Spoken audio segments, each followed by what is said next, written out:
Une voix s'élève, quelque part entre la nuit et le silence. Il est présent, mais beaucoup ne le remarquent pas. Il respire, et pourtant, le monde semble l'ignorer. Certains l'appellent le juste caché, d'autres le croyant persévérant. Mais qui est-il vraiment? Et surtout, quel est le sens de sa mission, symbolisée par une simple lettre, le M? Depuis des siècles, les savants méditent, les mystiques réfléchissent, et les croyants espèrent. Mais si je vous disais que le mardi n'est pas seulement une figure du futur, mais un mystère qui agit déjà subtilement dans notre présent? Avant de poursuivre notre rappel spirituel aujourd'hui, pensez à vous abonner pour ne manquer aucun enseignement et partager ces messages autour de vous. Chaque parole qui inspire le bien, par la volonté d'Allah, est une lumière qui se diffuse. Et dites-nous en commentaire depuis quel pays vous nous suivez. Votre présence nous encourage à continuer ce chemin de savoir, de paix et de spiritualité. Le vivant parmi les morts. Il marche, silencieux, dans les ruelles oubliées, là où la lumière hésite à toucher le pavé. Chaque pas résonne comme un écho que peu perçoivent, un murmure que le monde semble ignorer. Les passants le frôlent, mais ils ne voient rien. Son corps se fond dans l'ombre des vivants, et pourtant, une aura invisible le distingue, imperceptible mais présente, comme une flamme que l'air refuse de révéler. Il est là, parmi les hommes, discret, présent et pourtant insaisissable dans un monde en mouvement. Son regard est une fenêtre vers l'infini. Ceux qui croisent ses yeux ressentent un étrange frisson, comme si chaque fibre de son être avait contemplé le passage du temps et la profondeur des âmes. Il a connu la mort intérieure, cette épreuve silencieuse qui ne laisse pas de traces visibles mais purifie l'âme. L'orgueil, la peur, le désir, la vanité s'effacent peu à peu, et parce qu'il a traversé cette obscurité, il devient un miroir pour ceux qui ignorent encore leur propre chemin spirituel. Chaque douleur qu'il endure est invisible pour les autres, mais elle n'est pas vaine. Elle est une prière muette, un chant que seul le vent peut capter. Chaque solitude qu'il porte est un feu purificateur, un brasier intérieur qui brûle tout ce qui entrave la vision de ce qui est vrai.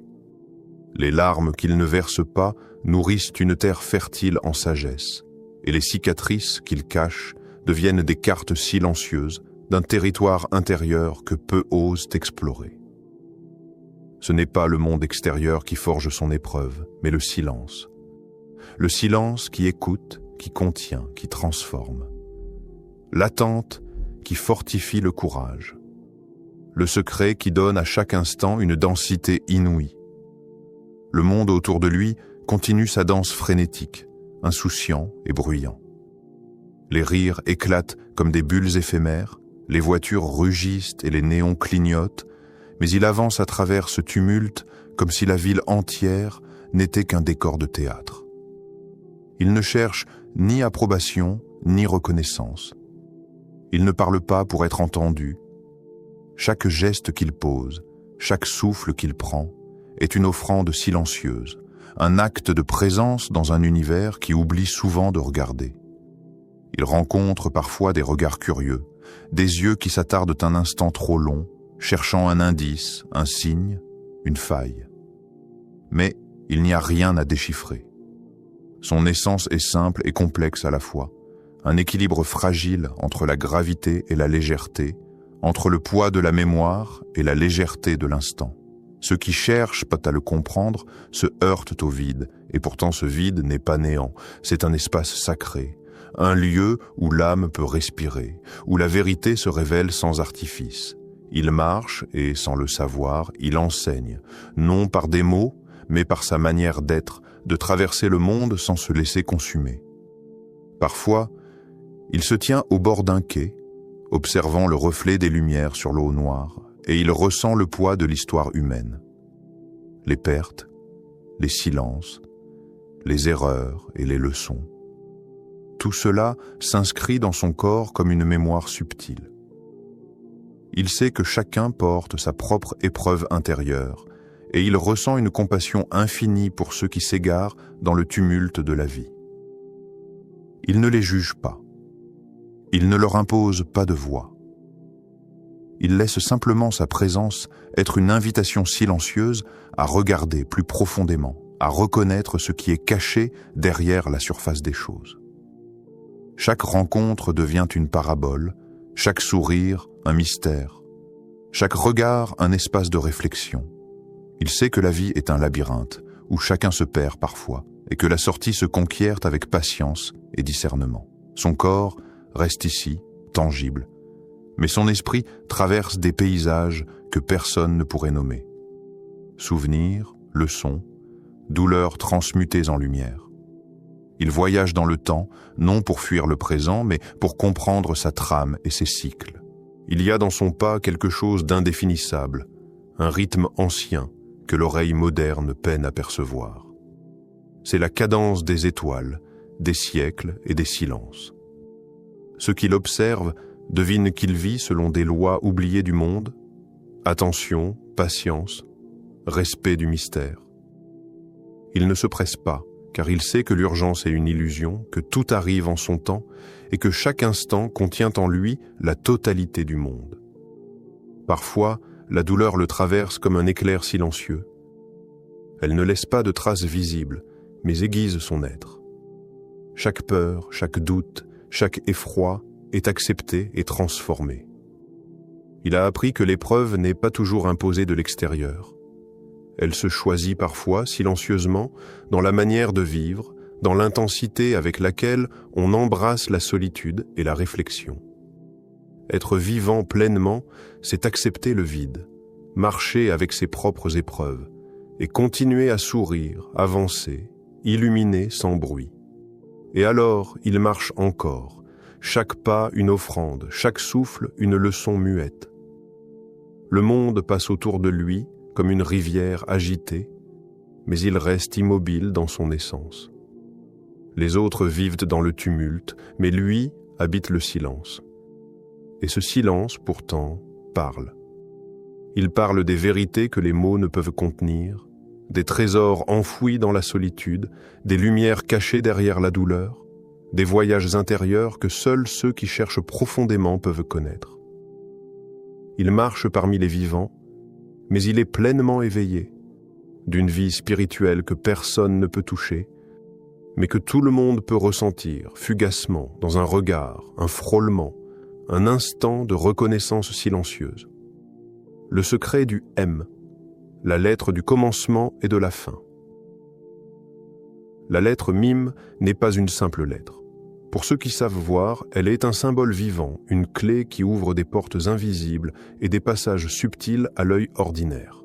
Les calligraphes anciens la traçaient avec un respect presque cérémoniel, car chaque courbe, chaque point contient un monde entier. Ce n'est pas un hasard si elle se trouve au cœur de deux noms fondamentaux, Muhammad et Mahdi. Le premier souffle et le dernier jour, le commencement et la fin, tout converge vers ce simple signe, humble et pourtant profond. Imaginez un monde où le temps n'est pas linéaire, où passé, présent et futur s'entrelacent dans une danse silencieuse. Dans ce monde, la lettre mime est un pont. Elle relie le souffle du prophète Muhammad, celui qui inspira la lumière et la guidance, à la notion de guidage spirituel, celui qui invite les âmes vers leur origine et leur éveil. Ce pont n'est pas fait de pierre ni de métal, mais de vibrations, de résonance intérieure. Chaque murmure de cette lettre traverse les âges, comme un fil invisible reliant le visible à l'invisible, le connu à l'inconnu. Il y a une géométrie secrète dans le mbiyi. Si l'on observe attentivement, on peut percevoir ces courbes comme un cercle éclipsé, un cycle qui se ferme sur lui-même. Il représente la création dans son éternel retour, la spirale de la vie qui part du souffle premier pour revenir à l'un. Le mime n'est pas seulement une lettre, c'est une carte, un guide, une formule dont le son et la forme résonnent dans les profondeurs de l'âme. Chaque invocation, chaque prononciation, même muette, est une vibration qui touche l'invisible et le fait vibrer.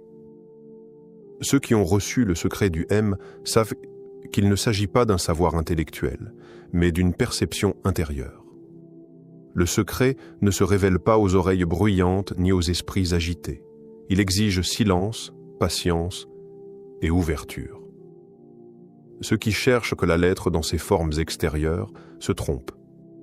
Le véritable mime se trouve dans la respiration, dans le passage du souffle du corps au souffle de l'âme, dans l'instant où le temps disparaît et où l'on devient témoin de l'éternité. Dans le mystère de cette lettre, tout est contenu. La lumière de l'origine, la sagesse du prophète, la guidance spirituelle, la danse des étoiles, le retour des âmes vers leur source. Il est dit que chaque lettre possède une vibration unique, et le mime en est la quintessence. Il n'est pas seulement un symbole phonétique, il est un instrument. Celui qui en porte le secret porte en lui la vibration même du nom divin. Et cette vibration n'est pas perceptible par les sens ordinaires. Elle résonne dans le cœur, dans les recoins de l'âme où les mots n'ont plus de pouvoir. Considérons la forme du mime. Une courbe délicate, un geste qui commence en haut, descend et revient, formant une boucle fermée.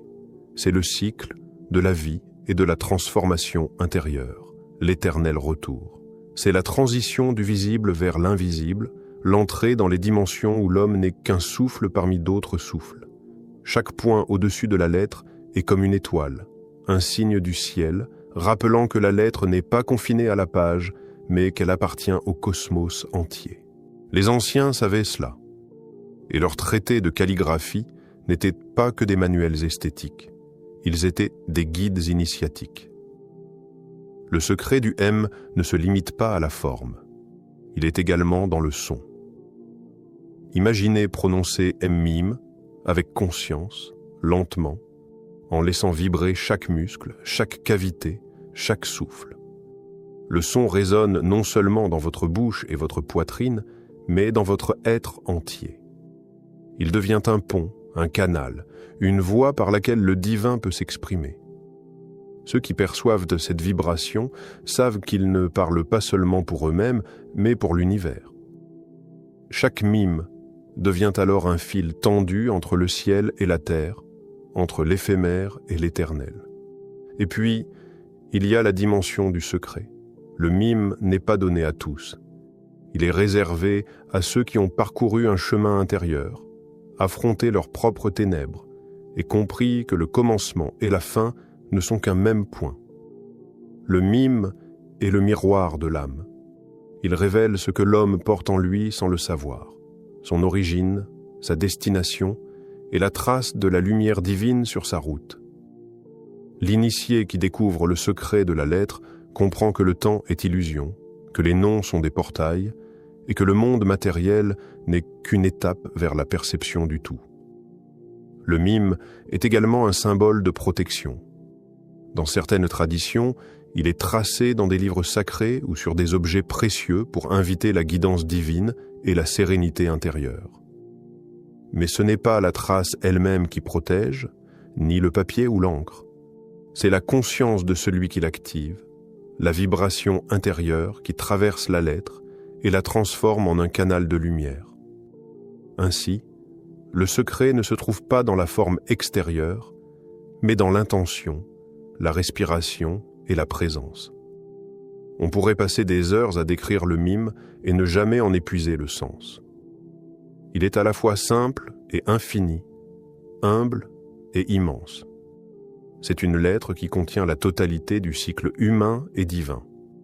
La naissance, la guidance, la transformation et le retour à l'un. Elle rappelle que chaque être humain porte en lui un potentiel de lumière et de révélation. Le mime est la clé, mais la porte ne s'ouvre que pour ceux qui savent écouter, percevoir et ressentir. Le mystère du mime n'est pas un secret extérieur à conquérir. Il est vécu, ressenti, intégré. Le chemin vers lui est intérieur. Il exige silence, contemplation et dévouement. Ceux qui en perçoivent la profondeur deviennent des témoins de la cohérence du monde, des passeurs de lumière, des gardiens d'un savoir que l'ignorance du monde ne peut toucher. Et même parmi les vivants, peu peuvent saisir sa vibration. Mais pour ceux qui l'ont entendu et compris, le mime devient une boussole, un guide, une lumière douce qui éclaire le chemin du commencement à la fin, de la naissance à la transformation et au-delà. En réalité, chaque lettre de l'alphabet possède un mystère. Mais le mime est unique. Il est à la fois la première et la dernière, le souffle qui ouvre et celui qui ferme, et parce qu'il relie le prophète Muhammad à la guidance spirituelle, il incarne la continuité divine, la promesse du commencement et de la fin, la présence de l'unité au cœur de l'histoire humaine. Celui qui comprend le mime comprend que le temps, les noms et les cycles ne sont pas séparés mais entrelacés dans une trame invisible qui relie chaque âme à sa source. Ainsi, contempler le mime, c'est contempler l'univers. C'est comprendre que le visible n'est qu'une surface et que l'invisible, ce secret, est toujours là, attendant que le cœur, la respiration et l'âme soient prêts à le recevoir. Dans le silence de cette compréhension, le mime cesse d'être une lettre. Il devient un guide, un souffle, un pont, et pour celui qui en porte le secret, la vibration du nom divin résonne dans chaque instant, rappelant que tout commence et tout finit dans l'unité, que le commencement et la fin sont un, et que l'âme éveillée vit dans ce cycle infini.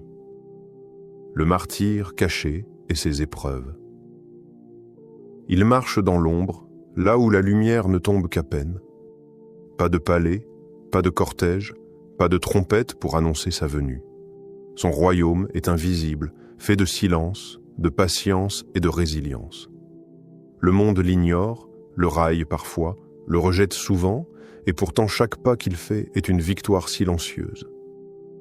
Il est comme une flamme vacillante dans la nuit, fragile aux yeux du monde, mais indestructible dans sa vérité intérieure. Son chemin n'est pas fait de murs ou de couronnes. Il est fait d'épreuves acceptées, de difficultés transformées en lumière, de nuits solitaires où son cœur devient son compagnon fidèle. Il est parfois rejeté, incompris, et pourtant, il poursuit sa route avec persévérance. Chaque effort silencieux, chaque pas discret, est une leçon d'endurance et de foi. Il traverse des périodes d'isolement et de solitude où chaque instant devient un rappel de sa mission intérieure. Mais il ne se plaint pas. Il comprend que l'épreuve est une école et que la solitude est un maître qui aiguise l'âme et fortifie le cœur. Chaque défi rencontré devient une opportunité de croissance et de sagesse. La douleur frappe encore et encore, et pourtant il se relève sans amertume ni colère, mais avec un courage silencieux. Les épreuves n'épargnent ni le corps ni l'esprit, et il apprend à recevoir chaque difficulté comme une offrande. Chaque blessure devient une leçon, chaque cicatrice un symbole de sa force intérieure. Il sait que celui qui ignore la douleur ne peut pleinement comprendre la lumière et la profondeur de l'âme. Il choisit le pardon face à l'injustice et à l'incompréhension. Ceux qui blessent ou ignorent ne sont pas seulement à l'extérieur. Ils existent parfois dans nos cœurs endormis, dans nos peurs ou nos doutes. Pourtant, il offre le pardon, non comme faiblesse, mais comme acte de force et de libération, une lumière qui éclaire autant celui qui donne que celui qui reçoit. Il enseigne et guide silencieusement, même si le monde continue de tourner dans ses habitudes aveugles. Ses paroles, ses gestes, ses actes de bonté et de patience traversent le quotidien sans éclat, mais avec constance. Il sait que la véritable influence vient de l'exemple, de la constance et de la fidélité à ses valeurs, et non de la reconnaissance des autres. Les épreuves les plus difficiles viennent souvent de l'intérieur, peur, doute, désirs ou colère. Chaque victoire sur lui-même devient une victoire sur le monde intérieur. Chaque geste de maîtrise, chaque acceptation de la difficulté, chaque acte de pardon est un pas vers la libération et la clarté. Le vrai combat se joue dans le silence de l'âme, là où personne d'autre ne peut intervenir. Ses nuits sont longues, et les ténèbres semblent parfois l'engloutir. Mais il découvre que les épreuves enseignent la lumière, révèlent la force cachée et purifient l'âme. Il apprend à écouter le silence, à percevoir ce que les yeux ordinaires ignorent. Chaque difficulté devient un maître. Chaque échec, une étape vers la sagesse et la maîtrise de soi. Le monde extérieur reste parfois cruel et incompréhensible. Mais il ne cherche pas à le changer par la force. Il le transforme par sa présence, par son exemple, par la lumière qu'il garde intacte. Il sait que la victoire réelle ne se mesure pas aux conquêtes matérielles, mais à la maîtrise de soi et à la fidélité à ses valeurs spirituelles. Il se tient parfois seul, face à lui-même, contemplant son reflet et acceptant ses faiblesses, ses erreurs et ses blessures. La grandeur naît de la conscience et de l'effort de se relever encore et encore. Il est son propre guide et dans cette discipline intérieure, il devient plus fort, plus clair, plus lumineux. Son chemin est discret, ses compagnons rares. Mais il sait que la lumière qu'il cultive en lui-même finira par se répandre, que ses efforts ne sont pas vains, que sa persévérance est un exemple pour les autres. Il avance, fragile mais puissant, ignoré mais essentiel. Il incarne la force de l'âme éveillée, celle qui lutte contre les ténèbres intérieures et extérieures par la patience, le pardon et la constance. Chaque souffle, chaque pas, chaque silence manifeste la grandeur invisible de sa mission. Il n'a pas besoin d'être reconnu ou applaudi. Il sait que le temps révélera ce qui doit l'être, que la lumière éclatera à son heure. Et jusqu'à ce moment, il persiste, il endure, il pardonne, il guide, il avance. Et dans cette combinaison de forces silencieuses et invisibles, il est déjà victorieux. Le temps suspendu. Pourquoi son apparition est retardée? Depuis longtemps, beaucoup se demandent pourquoi certaines vérités tardent-elles à se révéler. Les hommes scrutent les cieux, cherchent des signes et comptent les générations, mais certains moments spirituels échappent aux horloges humaines. Le temps divin n'est pas celui de l'homme. Il est tissé d'éternité et d'invisibilité. Il suit un rythme qui échappe à la précipitation et à l'impatience de ceux qui croient timbourg que tout doit arriver selon un calendrier humain. Ce temps est suspendu, comme une goutte d'eau qui hésite avant de tomber, comme un souffle retenu dans le silence d'un monde qui n'est pas encore prêt. La protection divine cache ces vérités, non par oubli, mais pour préserver leur beauté et leur puissance. Elles sont comme des lumières fragiles déposées au creux des ténèbres, des vérités immenses que l'humanité n'est pas encore prête à recevoir. Ce retard n'est pas un oubli de la promesse divine, mais une orchestration subtile et parfaite. Tout comme un jardinier protège une graine rare jusqu'au moment où la terre, le climat et le cœur sont prêts à accueillir sa floraison, certaines révélations restent invisibles jusqu'au moment où l'humanité peut pleinement les accueillir. Ce temps n'est jamais un signe de faiblesse. Il est l'expression d'une force infinie et d'une patience insondable. Les siècles passent, et avec eux, l'humanité expérimente ses excès, ses épreuves et ses contradictions. Chaque injustice, chaque difficulté, chaque défi participe, involontairement, à ce test silencieux de la foi et de la conscience. Les moments de révélation surviennent lorsque les cœurs sont prêts à comprendre, à accueillir et à répondre avec sagesse et discernement. Les signes sont là, mais subtils, dispersés, souvent incompris. Des phénomènes naturels ou des changements dans le monde apparaissent comme Bahaïd, comme des rappels pour éveiller la conscience collective. À chaque signe, la question demeure. Sommes-nous prêts à percevoir et à intégrer ces enseignements? La réponse varie selon l'éveil et l'intention de chacun. Dans cette attente, un paradoxe se révèle. Certaines vérités sont à la fois proches et lointaines. Elles sont proches dans les âmes éveillées, dans les gestes de patience et les efforts sincères pour comprendre et servir. mais elles restent lointaines dans le monde visible, car elles ne se manifestent pleinement que lorsque les cœurs collectifs sont prêts. Ce décalage crée ce que l'on peut appeler un temps suspendu. Une période où l'attente devient un maître, où l'épreuve de la foi se transforme en un creuset de purification et d'éveil. Ce retard est aussi un miroir pour l'humanité. Ceux qui se demandent « pourquoi maintenant ?» sont invités à se tourner vers eux-mêmes. La révélation n'est pas un événement à attendre passivement. Elle est un chemin de préparation intérieure. La patience, la tolérance, le discernement, l'humilité, autant de qualités que le temps suspendu permet de cultiver. Ceux qui acceptent cette attente avec sagesse avancent sur la route de la conscience éveillée, tandis que ceux qui désespèrent ou se révoltent s'égarent dans les illusions du monde. Chaque période difficile, chaque injustice ou chaque épreuve devient un catalyseur pour révéler ce qui est essentiel et purifier ce qui est superficiel. La patience n'est pas seulement une vertu, c'est un instrument de transformation, un allié silencieux dans l'œuvre divine. La révélation arrive lorsque le monde et les âmes sont prêts à l'accueillir. Ainsi, l'apparition d'une guidance spirituelle n'est pas une absence, mais une présence invisible.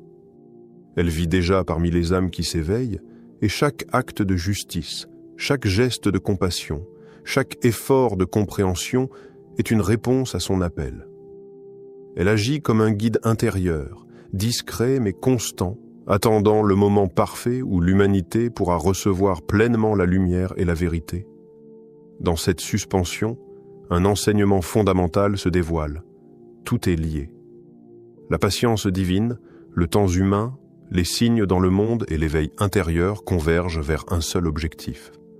Préparer l'âme collective à la compréhension et à la transformation. La question « pourquoi tant de retard ?» devient alors non pas un reproche, mais une invitation à l'introspection et à la préparation spirituelle. Le temps suspendu n'est pas vide. Il est vivant, respirant, et chaque acte sincère contribue à une moisson invisible. Lorsque le moment sera venu, la lumière se manifestera pleinement, révélant ce qui avait été préparé depuis longtemps. Le temps divin n'est pas le nôtre. Il est celui de l'âme, celui de la justice et celui de l'harmonie invisible entre l'homme et le divin. La révélation, le retour du mime. Le temps arrive, invisible aux horloges humaines, imperceptible au calcul des hommes, et pourtant perceptible dans chaque souffle, dans le frémissement des âmes attentives. Quand le moment survient, le M s'ouvre comme une porte intérieure. Il ne s'agit pas d'un miracle spectaculaire au sens extérieur, mais d'une manifestation subtile et profonde qui touche la conscience, réveillant ceux dont les cœurs étaient fermés ou distraits. Cette ouverture du mime est un passage, un seuil, un instant où l'invisible devient perceptible et où le mystère se transforme en éveil intérieur. Le monde semble retenir son souffle. Les vents murmurent des secrets que peu comprennent, les nuages tracent des chemins invisibles pour guider les cœurs attentifs. Et dans cette ouverture, le mime n'est pas seulement une lettre, il devient une clé d'éveil universel. Ceux dont le cœur est prêt perçoivent un pont entre le visible et l'invisible, un miroir dans lequel chacun peut se reconnaître et comprendre sa propre lumière intérieure. La personne qui incarne cet éveil ne vient pas avec des armées ni pour imposer sa volonté. Elle ne cherche pas vengeance ni domination. Son rôle est subtil et puissant, rassembler la foi et la raison, l'équilibre entre justice et miséricorde, et montrer que la vérité existe dans l'harmonie des valeurs, pas dans la force extérieure. Elle rappelle que chaque histoire, chaque vie, chaque souffle fait partie d'un cycle plus vaste et que la guidance véritable réside dans la lumière intérieure. Dans ce moment de révélation, le monde ressent un éveil intérieur.